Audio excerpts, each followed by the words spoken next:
Hello, everyone from New York City. This is Omni Talk Retail coming to you live from NRF's Big Show. I'm Ann Mazinga. And I'm Chris Walton. We are coming to you live from the Vusion Group booth number 4921. Chris and I are going to be here for the next 3 days covering every inch of this conference, every retailer and brand you can imagine. So make sure to stay tuned. But right now, we have a very special guest. This is the best way we could kick off our coverage, Matt, is with NRF President and CEO Matthew Shay. Matt, welcome back to Omni Talk. It's so great to have you. Thank you, Ann. Thank you, Ann. Chris, I'm glad to be with you guys. Thank you for the invitation. Thanks for being here. I love what you've done with the place. Yeah. Every year it gets better. Every year. Yes. Yeah. This is like full-on professional, a real studio. And the new technician is doing a really nice job for you. Great. Yeah. That's funny. Yeah, Matt's alluding to the fact for those listening at home and watching at home, I'm learning new skills. I'm running the tech today, so trying out some new things. But yes, the Vusion Group, Vusion actually, not the Vusion Group, now named the Vusion. Vusion does a fabulous job for us each and every year. So, all right, Matt, let's get to it. So, my question for you is, you talk to a lot of retailers day in and day out, big part of the job. What's the general mood and sentiment right now? Are people optimistic? Are they cautious? I know when we talked to you last year, there was a lot of caution. How would you sum it up right now? I think someone asked me a similar question earlier this morning, and I think there's more optimism even now than there was a year ago. And I say that because really, last year we knew we were in for a lot of disruptive change from a policy and political perspective, and we anticipated things might be really challenging, and in some ways they did get very challenging, and yet we had a very strong year in terms of consumer engagement, retail sales, very strong holiday numbers, a great Thanksgiving weekend, and we're going to release tomorrow morning on air with CNBC. We'll release the results of the December CNBC NRF Retail Monitor, and I think everything that we've seen thus far makes us feel pretty confident that the holiday season finished in a strong way, which positions us well. I guess back to your question about why we feel optimistic about this year, there's I think still a fair amount of momentum in the economy. Yeah, let's talk a little bit more about that. Can you give us any more of a sneak peek of what we might hear tomorrow, Matt? Like, what were your general sentiments about the holiday season in 2025? And what do you think that might indicate for retailers and brands for 2026? I think that there were two things two words that really dominated the conversation this year, and for the first half and through the end of the year, it was resilience when it comes to the behavior of the consumer. Okay. Sure.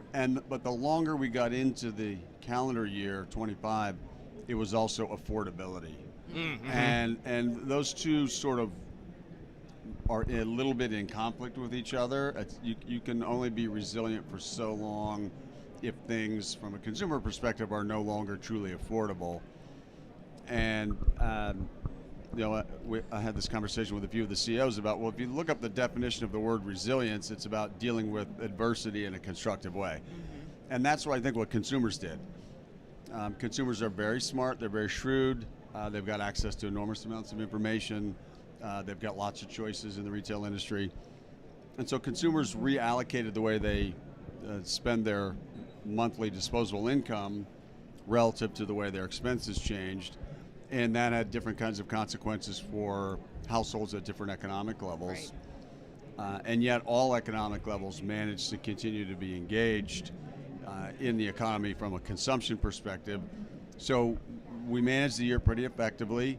We're, I think, starting with a good base as we go into the new year. There is, I think, a strong sense of, okay, maybe in some ways some of the worst of this is behind us, the policy uncertainties. I mean, you go through the Liberation Day tariffs, the things that were thrown at the retail industry in the past 6 months, I'd like to say it can't get any worse from a consumer perspective. Lightning may strike us here. Yeah, right. But I think in general, people would say, okay, we navigated those challenges. If we could navigate that, we're positioned to keep going forward. Right. So then as you look to your role in 2026 and the advocacy that NRF leads, is that what you're focused on in terms of trying to help in regards to that dichotomy you just spoke about, or is there other things that are on top of mind for you? Well, the conversation around sort of the policy, the economic implications of policy choices on consumers is the way we try to frame our Okay. conversation. So, yes, it impacts retailers, tax reform, trade, labor, and working conditions. But ultimately, it impacts consumers and working families and Americans. And so, the conversation we try to have with policymakers is, there are always unintended consequences, and so you may be trying to accomplish this, but stop and think about how that really impacts a household or an employee or a consumer, and we're all consumers. So it's usually pretty easy to have that conversation and get someone to be able to relate to what you're trying to explain. So we got tax reform done last year. That's going to create some more positive momentum. I think we continue to watch the labor market, job creation, and the unemployment number, and particularly the workforce participation rate, and which is about 62% right now, which is a little bit on the lower side. So we'd like to see more people working. So, but anything that grows the economy, and I think we're going to see when the various Federal Reserve banks, the regional feds report fourth quarter GDP, it's going to be a big number. Yeah. And I think that suggests there's still momentum in the economy. Right. Matt, we talked a little bit about resilience. We talked about a consumer who is changing what they're spending their money on right now. As we kind of head into 2026, what advice are you giving CEOs at retailers and brands in the U.S.? How can they prepare best for the year ahead? The best way to prepare for the year ahead, if you're a retailer, is to attend the NRF Big Show 2020. Right? Well said. To be right here with Well us said. this Proper week. plug. Yeah. Proper Yeah. plug. Yes. To be walking around here.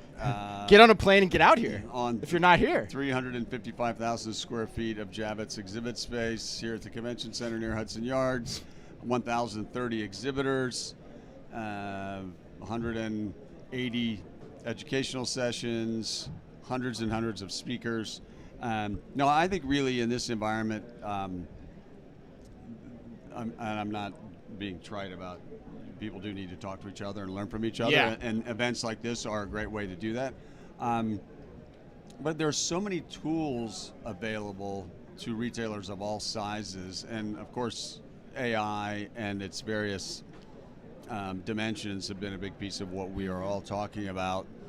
And I think that even though it's going to be deployed by different organizations, different retailers at different scale, there's a value for everyone. So it's a great force multiplier. If you're a smaller retailer or smaller business, it can help you leverage up into things you wouldn't be able to do otherwise, because so much of this is so approachable from a price perspective. So I think the technology that we're seeing deployed now and the promise of how that's going to help businesses of all sizes really grow their businesses, but also reach their customers is really exciting, and that's a big part of the conversations this week.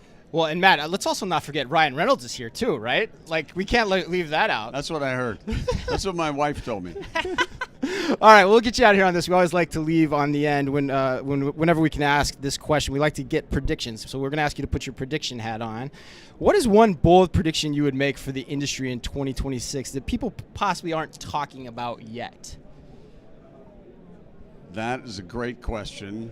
I heard some things this morning, both in the green rooms of various of the keynote sessions, but also from the stage, that probably might be too provocative to put on tape. Okay. But I think there'll be more big announcements about developments in retail companies in the year ahead, about transformation in ways that, and partnerships and alliances that maybe we don't anticipate right now. Wow. But I think it'll be really interesting. Wow. That's a great What a little great amuse tease. bouche Wow. for, Glad we asked for that question. 2026. Can't wait to find out what that's about, too. All right, well, that wraps us up. Matt, thanks for joining us as always. My pleasure. Thank you both for being here. And thanks for your great support for NRF and the Big Show. Yeah, absolutely. Matt Shay, the president and CEO of NRF, I should say. And until next time, Ann. Be careful out there.